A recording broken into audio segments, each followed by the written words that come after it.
Ketika Mbak Rara pingsan, ia merasa berada di sebuah lorong panjang yang gelap. Mbak Rara ini sangat histeris dan sakit semua sekujur tubuhnya.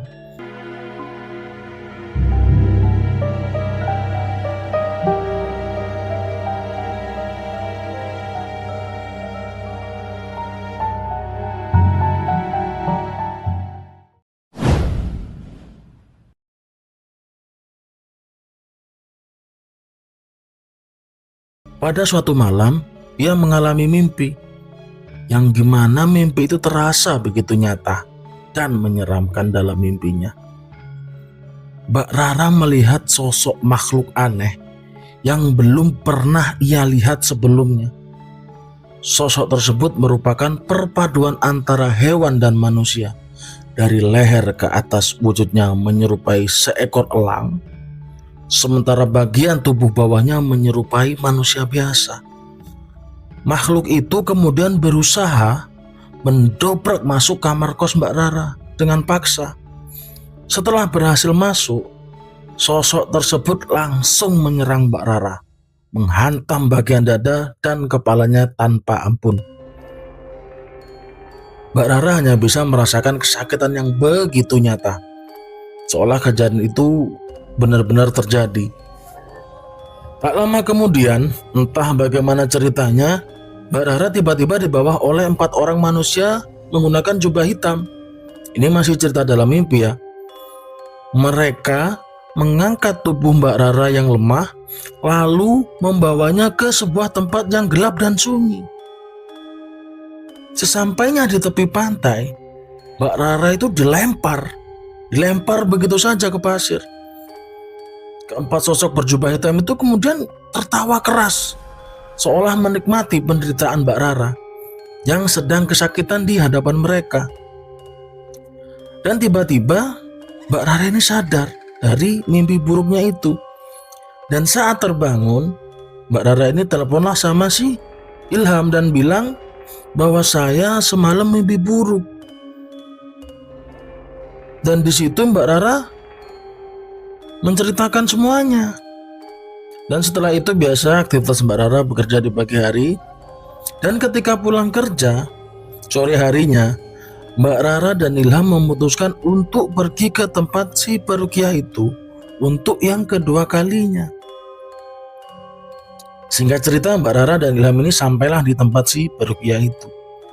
Dan kejadiannya sama. Ketika mau masuk ke dalam rumah si peruqyah itu, Mbak Rara kehilangan kesadaran.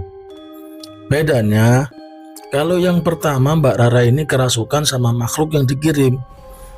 Tapi yang kedua ini Mbak Rara dikirim langsung oleh 4 dukun yang memasuki tubuhnya Mbak Rara. Pada saat Mbak Rara ini kerasukan, suaranya Mbak Rara ini tiba-tiba menjadi seorang laki-laki. Dan sosok yang di tubuhnya Mbak Rara juga bilang, "Kamu tidak akan bisa melawan kami. Kamu akan mati jika terus mengurusi anak ini. Anak ini milik Tuhan kami." Dan lagi-lagi, saat Pak Ustadz nanya, "Siapa Tuhan kamu?" sosok ini menyebutkan nama yang sama, yaitu si mantannya Mbak Rara. Nah, setelah itu Mbak Rara ini dimasukkan sosok yang berbeda lagi di situ. Jadi kayak seakan-akan yang masuk pertama laki-laki itu keluar dan ada yang masuk lagi.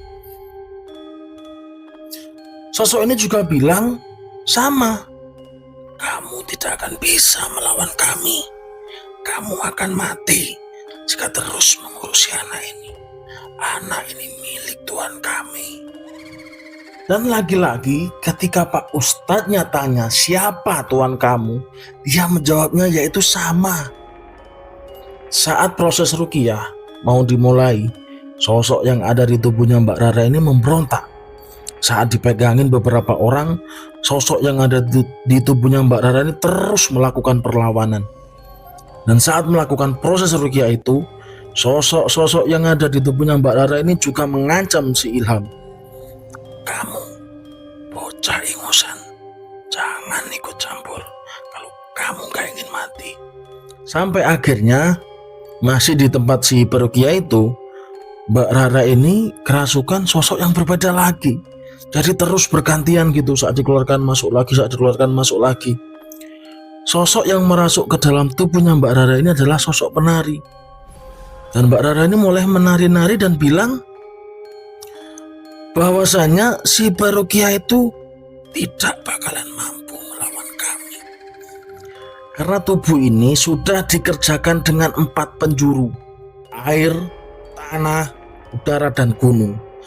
Dan bilang, kamu tidak akan bisa melawan kami. Dan saat bilang-bilang seperti itu, sosok yang ada di tubuhnya Mbak Rara ini jadi terus menari-nari. Dan akhirnya Mbak Rara ini dirasukin yang keempat kalinya. Dan sosok yang terakhir ini hanya lebih mengancam dan bilang, kamu tidak akan bisa melawan kami. Jangan ikut campur atau kamu mati. Karena sosok yang ada di tubuhnya Mbak Rara ini sudah terlalu lama, akhirnya si perukiah itu mencoba untuk mengeluarkan sosok itu lagi. Ketika saat mau dimulai proses pengeluaran sosok yang ada di tubuhnya Mbak Rara ini, tiba-tiba sosok itu bilang sama si perukiah itu, siapa kamu sebenarnya? Siapa sosok yang ada di belakang? Dan si perukiah ini hanya jawab, saya hanya punya Allah. Dan akhirnya proses ruqyah ini dilanjutkan lagi. Setelah Pak Ustadz itu membaca ayat-ayat suci Al-Quran, sosok yang ada di tubuhnya Mbak Rara ini mulai kesakitan. Dan sosok yang ada di tubuhnya Mbak Rara ini sebelum berhasil dikeluarkan, sosok ini sempat ketawa-ketawa. Kamu gak bakalan mampu melawan kami. Saat Rara kerasukan, jadi ini ceritanya Rara pas sadar ya, ditanyain apa yang dialami. Dia itu menjawab seperti kayak di pantai. Rara melihat sosok wanita cantik yang menggunakan kereta kuda. Dan di belakangnya itu ada segerombolan wanita. Nah, sekumpulan wanita itu hanya menggunakan pakaian jari yang tidak menggunakan alas kaki. Lagi-lagi, wanita cantik itu yang ada di kereta kuda itu melambaikan tangan. Tapi di sini Mbak Rara ini nggak tahu apa maksudnya itu. Dan saat mulai Rara sudah sadar dari kerasukan itu, Rara merasanya lebih tenang. Tapi Rara kayak nggak mau disentuh gitu, karena masih trauma waktu yang lalu. Sempat kerasukan yang pertama itu kan Mbak Rara suka ngegigit tangannya, ngebunturin kepalanya gitu. Dan begitu sadar, Mbak Rara sempat kepikiran, gak yakin bahwasanya yang melakukan semua ini adalah mantannya. Mbak Rara itu yakin, setelah yakin, benar-benar yakin kalau yang ngirim ini mantannya, ya dari jawaban Pak Ustadz tadi. Setelah itu Mbak Rara ini ya kembali ya hidup normal lagi. Tapi nggak hanya di situ, Mbak Rara kembali mengalami sesuatu yang tidak terduga. Pada suatu malam ia mengalami mimpi lagi. Cuman kali ini mimpinya Mbak Rara ini berbeda dari mimpi-mimpi sebelumnya, yang dimana mimpi itu seolah-olah terjadi begitu nyata. Mbak Rara ini sedang berada di tengah laut, cuman di depannya itu kayak ada tangga. Dan ketika Mbak Rara ini pengen naik ke tangga itu, Mbak Rara ini selalu didorong oleh sosok makhluk wanita yang menggunakan pakaian adat Jawa. Nah, saat Mbak Rara ini terbangun dari tidurnya, badannya Mbak Rara ini terasa sakit semua, seluruh badannya. Dan di situ Mbak Rara ini nggak mau pergi ke tempat ruqyah karena merasa ini kesalahan saya sendiri, lupa membaca amalan yang pernah dikasih sama si peruqyah itu. Setelah Mbak Rara ini dimimpikan itu, 2 hari kemudian Mbak Rara ini sama pasangannya si Ilham datanglah ke suatu tempat makan. Nah, saat di tempat makan itu, Mbak Rara kerasukan sosok yang ada di mimpinya itu dan berkomunikasi dengan si Ilham. Dan sosok yang merasukin Mbak Rara ini bilang ke Ilham, "Aku izin bawa anak ini ya, karena saat aku ingin membawanya, aku tidak bisa karena ada penjaganya." Saat Ilham mencoba tanya kamu asalnya dari mana, jawabannya selalu sama, dari tuan saya. Karena posisinya mereka berdua ini lagi di tempat makan, jadi di tempat itu langsung ramai. Karena sudah ramai, sosok yang ada di tubuhnya Mbak Rara ini langsung dikeluarkan paksa sama si Ilham. Dan setelah kejadian itu, hidup Mbak Rara ya kembali normal. Nanti pikirnya habis kejadian itu udah nggak ada kejadian lagi. Tapi selang beberapa hari kemudian, setelah pulang kerja sampai di kosan, Mbak Rara ini rebahan. Saat rebahan, Mbak Rara ini mencium bau yang aneh. Dan saat Mbak Rara ini melihat ke arah jendela, di situ Mbak Rara ini melihat sosok pocong. Saat melihat sosok itu, ya Mbak Rara refleks lah membaca doa yang dikasih sama si perukia itu. Dan sosok pocong itu hanya bergoyang-goyang di belakang jendela. Tapi setelah dibacakan doa, sosok itu menghilang. Pernah juga saat Mbak Rara ini pergi ke mall dan lagi santai di salah satu stand, Mbak Rara ini digangguin oleh sosok wanita dengan baju putih. Dan di lehernya ada bekas jeratan tali. Minta didoakan sama si Rara.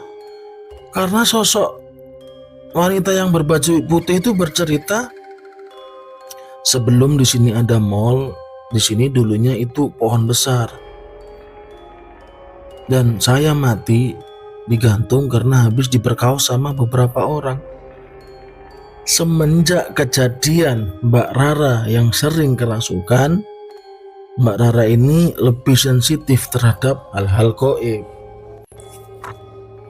Terjadinya hal-hal yang sering melihat penampakan, akhirnya Mbak Rara ini sepulang kerja, dia sama Mas Ilham pergi ke tempat ruqyah untuk yang ketiga kalinya. Dan di situ Mbak Rara ini saat masuk ya seperti biasa, sempat bertanya-tanya dengan si peruqyah itu. Nah, ketika azan maghrib berkumandang, muka si Rara ini mulai kelihatan gelisah. Ya, terus kayak orang kepanasan dan kesakitan gitu. Si Rara itu kelihatannya seperti itu. Dan setelah azan itu selesai, si Rara kerasukan lagi.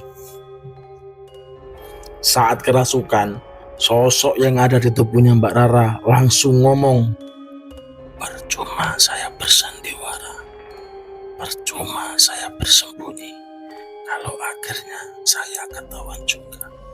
Sosok yang ada di tubuhnya Mbak Rara ini juga sempat ngomong kalau perjanjiannya itu sudah ditukar. "Saya tukar dengan Ilham dan si peruqyah ini. Saya akan membuat kalian hancur. Saya akan mengambil nyawa kalian." Gitu kata sosok yang ada di tubuhnya Mbak Rara. Akhirnya di situ karena melihat Rara yang mulai kayak kesakitan, kata si peruqyah itu, akhirnya dimulailah proses ruqyah. Dan saat sosok yang ada di tubuhnya Mbak Rara ini dibacakan ayat-ayat suci Al-Quran, sosok itu sempat bilang, "Tolong saya Tuhan, saya mau mati." Dan setelah sosok itu keluar, si peruqyah itu langsung mengingatkan Mbak Rara supaya tidak lupa membaca amalan-amalan yang sudah dikasih. Dan setelah itu kejadiannya kembali normal. Hidup Mbak Rara itu normal lagi.